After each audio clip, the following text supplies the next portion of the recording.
A gente volta a falar sobre as repercussões da operação que mirou empresários bolsonaristas e volta a repercutir, inclusive, a declaração que foi dada agora há pouco, que a gente repercutindo um pouco mais dessa declaração que foi dada ontem, na verdade, e mostramos agora há pouco do presidente Jair Bolsonaro sobre a decisão do ministro Alexandre de Moraes. E a gente repercute esse assunto com o advogado e professor de Direito, Davi Tangerino. Doutor professor, muitíssimo obrigado pela participação. O senhor nos ouve bem? Ouço bem, sim. Obrigado. Uma alegria poder estar aqui. Professor, qual a sua avaliação? Como é que o senhor avalia essa decisão que foi dada pelo ministro Alexandre de Moraes, né, de busca e apreensão desses celulares, desses empresários? Como é que o senhor avalia isso? Na sua opinião, houve exagero ou não nessa medida? Bom dia. Bom dia. Veja, eu não tive acesso à decisão propriamente dita, né? Quais foram os fundamentos, os motivos, os elementos que foram considerados para determinar essa busca e apreensão. O que nós temos como fonte conhecida é uma matéria do Metrópolis, com prints, com conversas desses empresários. E essas conversas são conversas, na minha opinião, odiosas, desprezíveis, de pessoas que não têm nenhum compromisso com os valores democráticos, mas efetivamente ali, no meu sentir, não há a prática de um crime. Nós temos lá um crime, uma figura criminosa, uma figura típica, né, na Lei de Defesa do Estado Democrático de Direito, a antiga Lei de Segurança Nacional, que fala realmente da tentativa de alterar os poderes constitucionais, etc., mas tem um requisito muito claro, que é o requisito da violência ou da grave ameaça. Então, das duas, uma, ou há outros elementos previamente conhecidos pela Polícia Federal e que ainda não foram publicizados pelo ministro Alexandre de Moraes, ou, e aí nesse caso a ordem passa a ser coerente, possível, ou se baseada apenas nessas conversas, eu consideraria uma busca ilegal, uma busca indevida, excessiva. Que elementos seriam esses, Davi? O que poderia justificar essa busca e apreensão? É importante que a gente delimite, né, o que está escrito na lei entre o que é liberdade de opinião, né, numa conversa privada que esses empresários tiveram num grupo de troca de mensagens instantâneas, e o que poderia realmente configurar crime. O que poderia justificar essa busca e apreensão?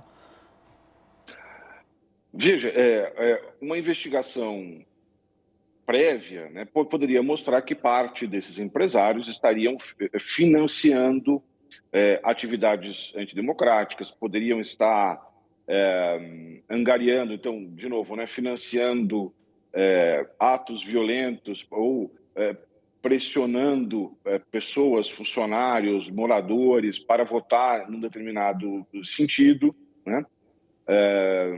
Enfim, nós poderíamos, então, ter elementos de prova conectados não só a este crime da Lei de Defesa do Estado Democrático de Direito, como a outros propriamente eleitorais, como compra de votos, né, como constrangimento de eleitor, né? Então poderiam ser outros e-mails, testemunhas, denúncias anônimas, posteriormente averiguadas pela Polícia Federal.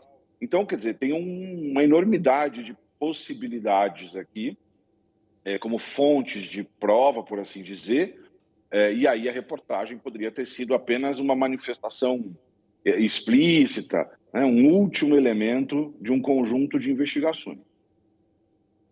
Professor, a gente sabe que o ministro ainda não divulgou, né, o que baseou a justificativa de suas decisões. Esse inquérito ainda segue sob sigilo, mas antes desse fato, desse ato, na verdade, ele já vinha investigando ali a existência de um esquema, né, de financiamento de manifestações contra as instituições democráticas, que é o inquérito das fake news, né? Alguns, inclusive, desses empresários já são alvo, inclusive, dessa apuração do inquérito dos atos antidemocráticos. Se esse for o caso, essas mensagens, elas seriam apenas mais um elemento adicional na sua avaliação para justificar essa operação que aconteceu ao longo dessa semana? Sim. Essa é uma hipótese, né, que nós não podemos descartar justamente porque não conhecemos os fundamentos da decisão de busca e apreensão. né? Se nós abstrairmos este fato concreto, né? Mas se eu estou investigando uma pessoa determinada, né, o João ou a Maria, por financiamento a atos antidemocráticos, como dito aqui, né? E depois sobrevém uma reportagem dizendo que João e Maria não só aparentemente estão financiando, mas estão agora num grupo de pessoas, né, que discutem abertamente atos antidemocráticos. Então, se for essa a sequência lógica de eventos, aí então você passa a ter um fundamento razoável para a busca e apreensão desses celulares, por exemplo. Não é? Porque você vê aqui um crescente, o que antes aparecia como um ato isolado de uma pessoa, assume uma dimensão de grupo e, portanto, justifica pelo menos uma investigação no grupo, né?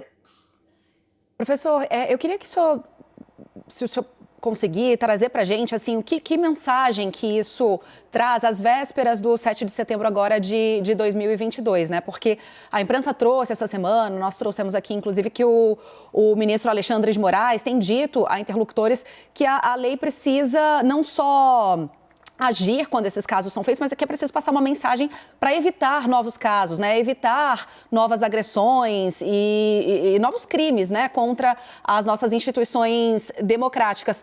Por outro lado, justamente por conta do sigilo dessa investigação, há quem diga que essa é uma ação completamente ilegal, que vai contra a liberdade de opinião, e nós estamos nesse momento, né? Há poucos dias do 7 de setembro, para o clima nacional. O que isso traz para a gente, professor?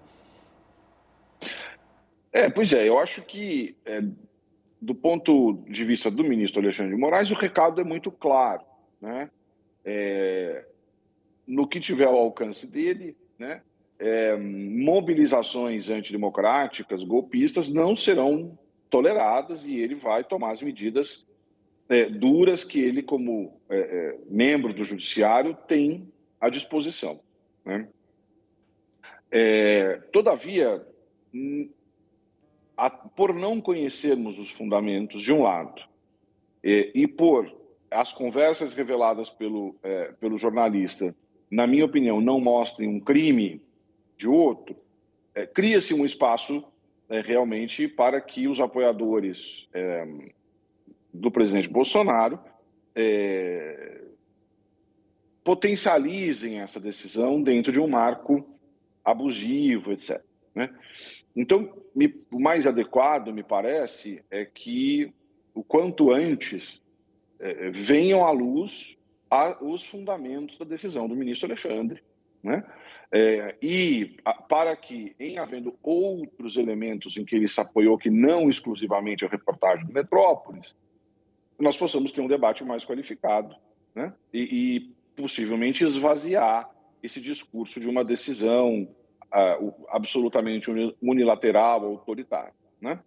Se houver ali uma articulação com outros elementos, é claro que no clima que nós vivemos, a verdade importa menos e os discursos vão se sobrepondo, né?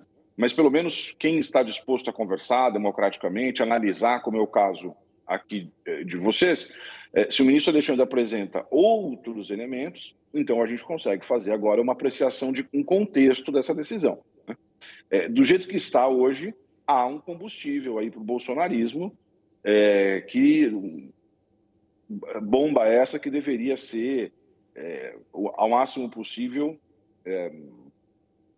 desmontada, né? Antes do 7 de setembro. Desculpa.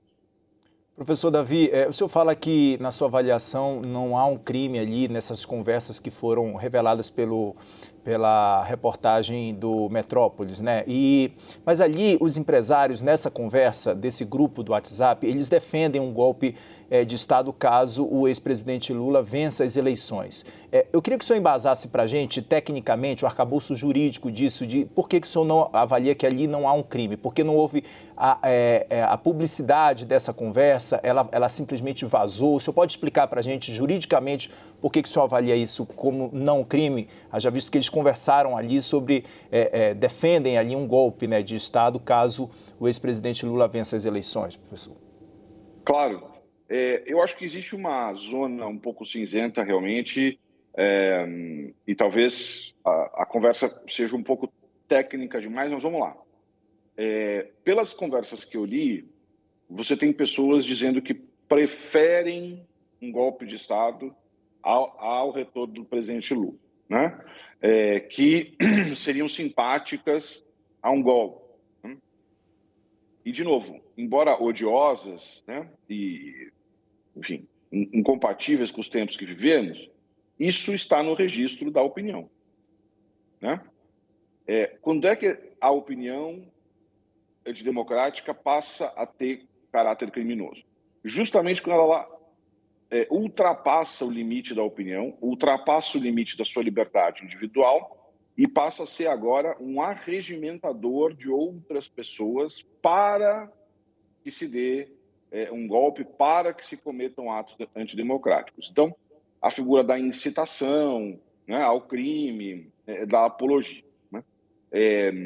De novo, até onde se pôde ler as conversas ali, são declarações unilaterais, sem expectativa de arregimentação, de tomada da rua, de tomada de arma, de financiamento de movimento de resistência, né? E justamente numa sociedade plural e democrática, nós temos que conviver com o direito de alguém se dizer favorável ao golpe, se dizer favorável à ditadura. Né? O próximo passo já está proibido. Aquele que, favorável ao golpe, favorável à ditadura, não pode tomar nenhuma providência para que essa ditadura se instale, para que esse golpe aconteça. Mas enquanto isso ficar exclusivamente no âmbito da opinião, na minha opinião, né, desculpe a redundância aqui, não tem crime, não tem fato criminoso. O Estado não tem o direito de criminalizar a opinião das pessoas enquanto essa opinião não transcende a esfera da liberdade do outro, né? Enquanto ela fica apenas no registro daquilo que se pensa. E aí, professor, trazendo esse seu raciocínio aqui, estamos mais uma vez, né, às vésperas do 7 de setembro. Alguém que vai para a rua com um cartaz defendendo o fechamento do Supremo Tribunal Federal, o fechamento do Congresso, a volta da ditadura militar, incorre em crime? Eu entendo que sim, porque aí você está agora em público, arregimentando, se somando às pessoas, né, conclamando para o golpe. Acho que parte do problema que nós vivemos hoje é que, no passado, né, esses cartazes, essas manifestações, essas apologias não foram devidamente endereçadas. Nós deixamos o clima fascista chegar longe demais. O fascismo é um problema que se resolve no ninho, né? Mas agora a situação está posta e hoje, assim como há alguns anos, aquele que for às ruas com um cartaz pedindo o fechamento do Supremo Tribunal Federal, por exemplo, está cometendo um crime de apologia ao crime, né? Porque, claramente, o fechamento do Supremo Tribunal Federal é um golpe de Estado. Né? A exclusão, né, o aniquilamento de um poder constitucional, um dos 3 poderes constitucionais fundamentais da nossa República, que não podem ser redesenhados, né? É uma cláusula pétrea. Então, aquele que arregimentar publicamente ações, né, direcionadas ao fechamento do Supremo, apenas como exemplo, nitidamente comete um crime. E participar de... Desculpa, Kenzo, mas só para completar o raciocínio, professor, estar num grupo de WhatsApp, caso, né, aqui a gente está falando se forem comprovadas quaisquer suspeitas da Polícia Federal que justifiquem, né, essa busca e apreensão, o simples fato de ser parte desse grupo de WhatsApp de empresários também seria um crime? Não. Bom, veja, exceto que se descubra que em conversas antigas, ou sei lá eu, né, naquele grupo houve uma gestação de um projeto efetivamente criminoso, né? A gente começa a abrir margem para aquele participante silente, né? Que de alguma forma então poderia ser entendido como um anuente daquele grupo, né? Mas o simples fato de ser um espectador de conversas antidemocráticas não tem nenhuma repercussão criminal. Professor, o Procurador-Geral da República, queria tocar nesse outro ponto com o senhor, que o Procurador-Geral da República disse que não foi intimado, né, sobre essa operação contra os bolsonaristas. O ministro Alexandre de Moraes afirma que notificou, sim, em rito rotineiro ali. O fato é que a operação foi deflagrada, né, a busca e apreensão foi feita sem esse posicionamento ali, de fato, da PGR, né? Como é que o senhor avalia esse trâmite todo? Qual é a avaliação que o senhor faz disso, professor? Não é o costumeiro, né? O normal é que a Polícia Federal faça as suas requisições e isso chega ao Judiciário depois de uma opinião, né? Depois de um crivo ali do Ministério Público Federal, no caso, então, a Procuradoria-Geral da República. Não é a primeira vez que o ministro Alexandre toma decisões e depois apenas comunica o Procurador-Geral, né? Nós temos claramente um pano de fundo ali de uma desconfiança, né, me parece, a percepção de vários ministros do Supremo é que o Procurador-Geral é omisso, né? Ou ele é muito generoso, muito leniente com a classe política, né? E, de fato, nós não vemos uma atuação seletiva do Augusto Aras, né? Não é um procurador que está a perseguir os opositores do governo e protegendo o governo. De modo geral, nós não vemos uma atuação criminal